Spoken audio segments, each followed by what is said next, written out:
चुड़ैल का बदला। एक बहुत ही खूबसूरत गांव था जिसका नाम था बीरंग।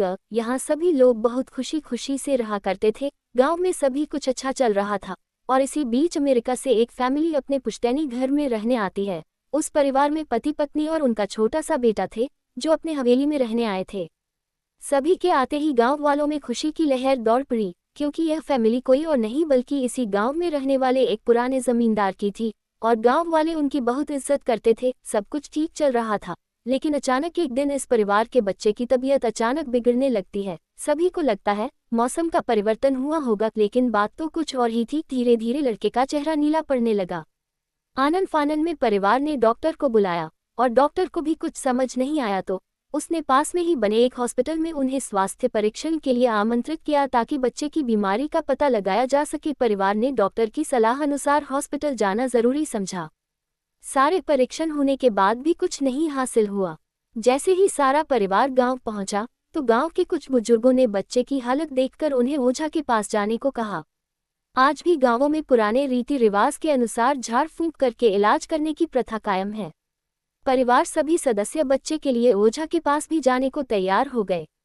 गांव के पास ही पहाड़ी में एक बाबा रहते थे जो कि काली विद्या में भी माहिर थे। जैसे ही उनके आश्रम की सीढ़ियों में वह बच्चा अपने परिवार के साथ पहुंचा तो ओझा जोर जोर से चिल्लाने लगे, तू क्यों आई है? इतने बरसों के बाद भी तेरा बदला शांत नहीं हुआ। ये सब सुनकर बच्चे के माता पिता और गांव वाले दहशत में आ गए। उन्हें समझ नहीं आया कि बाबा को इतना क्रोध क्यों आ रहा है, जबकि उन्हें अभी तक कोई बात बताई नहीं गई। लेकिन बाबा तो काली माया में पारंगत थे, इस वजह से उन्हें रूहानी ताकतों को पहचानना आता था।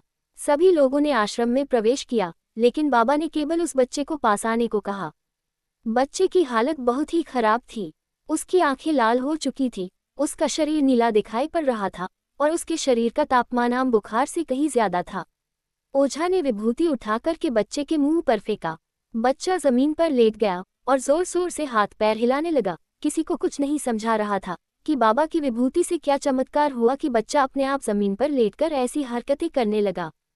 तभी अचानक बच्चा अपने पैर की उंगलियों के बल खड़ा हो जाता है और बहुत ही खूंखार औरत की आवाज में ओझा को उसके पुराने नाम से बुलाया, अरे वो प्रेमनाथ, मैं तुझे नष्ट कर दूंगी। लड़के का ऐसा स्वर सुनकर उसके माँ बाप घबरा गए।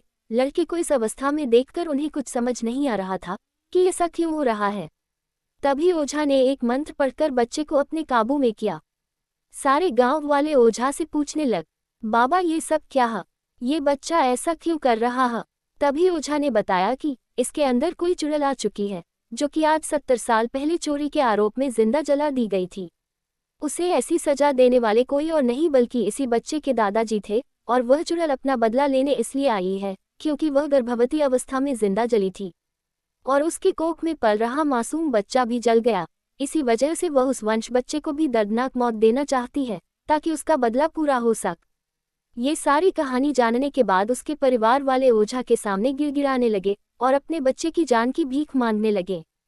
तभी ओझा ने अपनी घोर तपस्वी शक्ति से मंत्रों के उच्चारण के साथ उस चुड़ैल को मासूम बच्चे से बाहर निकाल दिया और कुछ ही क्षणों में बच्चा सामान्य हालत में आने लगा। सभी को लगा कि सब कुछ हमेशा के लिए ठीक हो गया, लेकिन ये तो एक शुरुआत थी।